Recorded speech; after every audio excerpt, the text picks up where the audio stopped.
Thank you, Chairman. And thank you to Secretary Rollins for being here today. The USDA plays a vital role in Kansas and across the country, supporting our rural producers, ensuring affordable food, and protecting the safety of our food systems. Americans rely on USDA every single day, whether they realize it or not.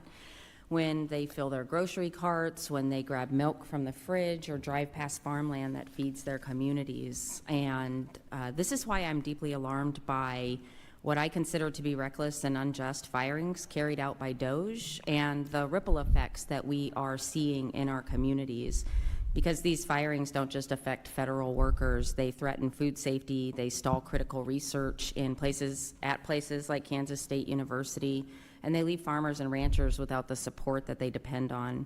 We can't talk about shared values of improving government efficiency while simultaneously pulling the rug out from the very people who keep our food supply running. You can't eliminate good-paying, skilled jobs in Kansas City at the same time that our producers are already facing droughts, volatile markets from reckless tariffs, and rising costs. And this is not just a policy issue, it's very personal to the folks at home. The Kansas City Metro is home to about 30,000 federal workers, including many of the USDA's Economic Research Service and National Institute of Food and Agriculture. These are neighbors, their families, friends, and certainly they deserve better than chaos. Meanwhile, we're seeing new emerging threats. We have already discussed today a bit about the New World screwworm, which poses a serious risk to Kansas livestock and even to human health. Mm-hmm. And I'm very proud to co-sponsor the bipartisan Stop Screwworms Act because we definitely need to be proactive on this. And at the same time, I am deeply concerned about the USDA staffing cuts at the National Bio and Agro-Defense facility in Manhattan, Kansas. It's the nation's first biosafety level 4 lab for livestock. It was built to protect us from the worst animal diseases. And I understand that 28 employees were fired on a single day. Then later, some of those firings were walked back. A similar situation unfolded at the Food Safety and Inspection Service.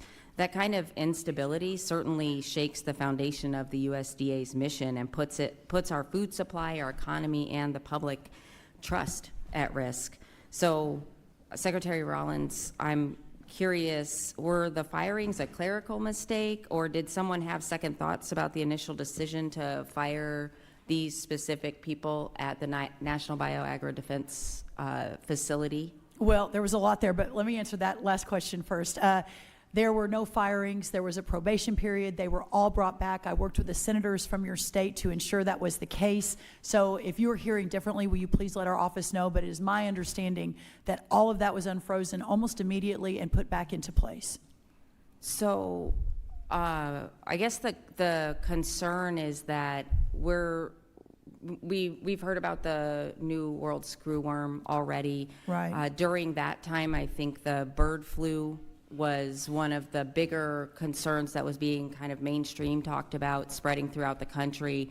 There are other potential animal diseases. How could the National Bio and Agro-Defense Facility, or even like our Food Safety and Inspection Service, even be part of the chopping block in the first place?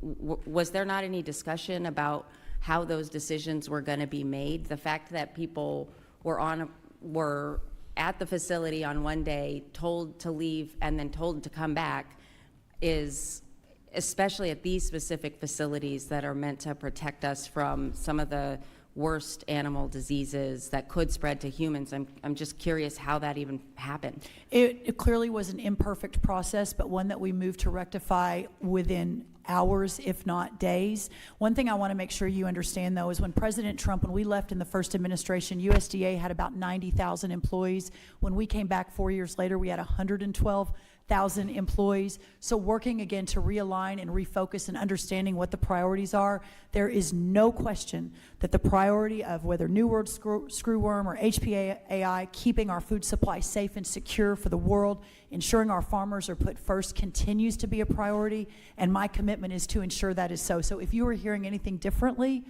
please reach out to me directly, and we will work to rectify it as we've been doing. Thank you. And Mr. Chairman, I yield back.